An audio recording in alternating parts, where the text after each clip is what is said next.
Hi, I'm Major Keith Jenkins. I am the Safety Council representative for the Police Department and the current chair of the Safety Committee. Today we're going to stop by City Manager Bill Ebel's office and ask him a few questions about safety with the city.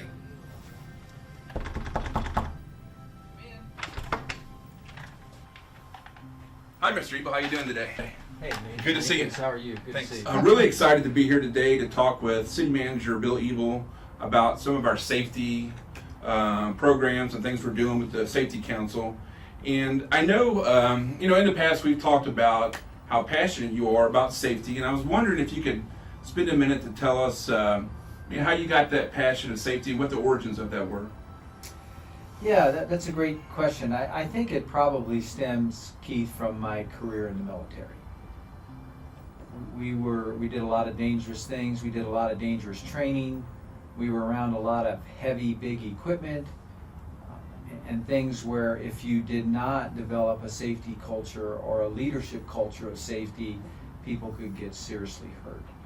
So I think it was ingrained upon me as a young officer, and from there I have always been first and foremost about safety. Even when I was here, my first job as the maintenance manager in Public Works, tried to drive home that two important things. Safety is everybody's responsibility, and safety is a leadership culture that we want to nurture in our organization. So that's probably, though, where the passion for it came from, was my military career. Right, and I know that we have a Safety Council, and really we work kind of for you on the Safety Council. And Correct. Over the years, there's been suggestions and processes we've gone through to make suggestions. Is there something that sticks out to you as a suggestion that came from the Safety Council that's really benefited the city that we've implemented? That's a good question. As I think back, there's probably two that I think are significant. One was we were having a lot of difficulty in defensive driving. We were having a lot of accidents, not just in those departments where there's a lot of opportunity for accidents, police, fire, public works, parks, where a lot of folks are driving. It was across the city. And so I asked the safety committee at that time to completely relook how we do our defensive driving training. And we implemented a policy of train the trainer. It became embedded in the culture of the organization. We didn't rely on an outside agency to do it. Their recommendation, which I fully bought into and adhere to, is let's train the trainers. Let's let our own folks be the trainers. Let our supervisors be the trainer of folks in defensive driving, and that way it gets embedded in the culture. I think that was significant. The other one is probably a little department specific, and that was snowplow training.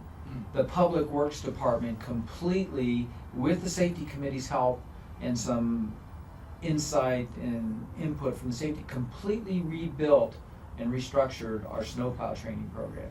It, instead of being lectures, it became hands-on, and we actually set up driving courses and things like that, and focused on driver safety for snowplow operations, and that has made a big difference in what can be a very difficult and challenging safety environment based on your level of experience and training. So those are probably the two things that I think of over my tenure as a city manager that were most significant at the safety committee. That's probably where we came to do the Smith driving program. Absolutely. For defensive driving now. It came out of the safety Right. committee and the notion that we needed to train the trainers. We Right. needed to embed the training in our culture.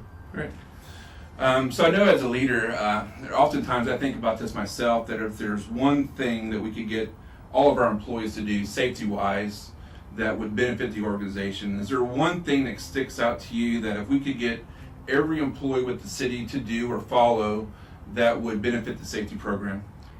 Yeah, that's a pretty straightforward question, because I think if you really take seriously the notion that safety is everybody's responsibility, the number one thing about safety is be situationally aware. Understand your surroundings, understand what could happen, think ahead, but basically be situationally aware of where you're at and what you're doing. The other component of that is care for each other. Look out for each other. Right. When you see something that you doesn't feel right to you, doesn't look right to you, take the initiative, be the safety officer, even if you're not the designated safety officer or a designated person that's on the committee, and just say, hey, time out. This doesn't feel right. This doesn't look right. Somebody could get hurt. And don't be afraid to take the initiative and look out for each other by speaking up if you see something that doesn't feel right or look right, if you're doing it. That would be, I think, what every employee's responsibility is, and the only way we develop that safety culture in the organization. Right. Well, I really appreciate you talking with us today. It's been great to spend some time with you, and I know you have a busy schedule. But I want to give you the last word, throw out the last thing. If there's anything else that you wanted to tell the city employees about safety, I'll throw it to you. I don't, I think I probably covered everything, but most importantly, again, there's two aspects of safety. Everybody's responsibility. I've said that throughout the questions. Secondly, it's a culture, almost a value. I mean, we don't have it as one of our core values, but safety should be a value that every person believes in. And the only way to do that is to care for each other, look out for each other, and speak up when you feel something is not right. The last thing I would say is take advantage of the safety representative in your department. If you have an idea and you're not comfortable going to your chain of command, go to your representative on the safety council. Let them know that you're concerned about something. That is also your responsibility, and develop that relationship. They're important members of a very important team that I think do great things for our community, and I'm always looking forward to meeting with them and talking to them and seeing what recommendations they have. So again, thank you for your leadership. I really appreciate it. Thanks for being Thanks the so chair. much. And we'll have all of those safety representatives' names and phone numbers during this video. So if you have something to tell your safety committee representative, please do so.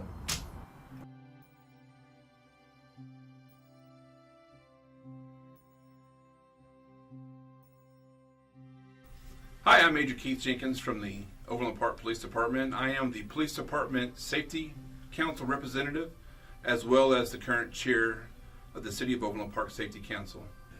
Hi, I'm Tony Myers. I'm the manager of the Engineering Services Division in the Planning and Development Services Department. I'm Angelo Phillips, Administrator of Safety. I am the Safety Council representative for the Law, Finance, and Human Resources Departments. Hi everyone, I'm Kyle Burns. I'm the Emergency Management Coordinator for the City of Overland Park, and I'm the Safety Council representative for the City Manager's Office. Hi, I'm Russ Dent. I'm the Facility Manager for the city and represent the Information Technology Department. Hello, I'm Shayna Hurst, and I'm the Risk Management Officer with the Fire Department. Hello, I'm Doug Melchior, Manager of Golf and Grounds for the City of Overland Park. I'm the Safety Council representative for the Parks and Recreation Department. Hi, my name is Jamie Murphy. I'm the Court Services Supervisor. I'm the Municipal Court Representative to the Safety Council. I'm Josh Welge, Public Works Manager of Maintenance Operations.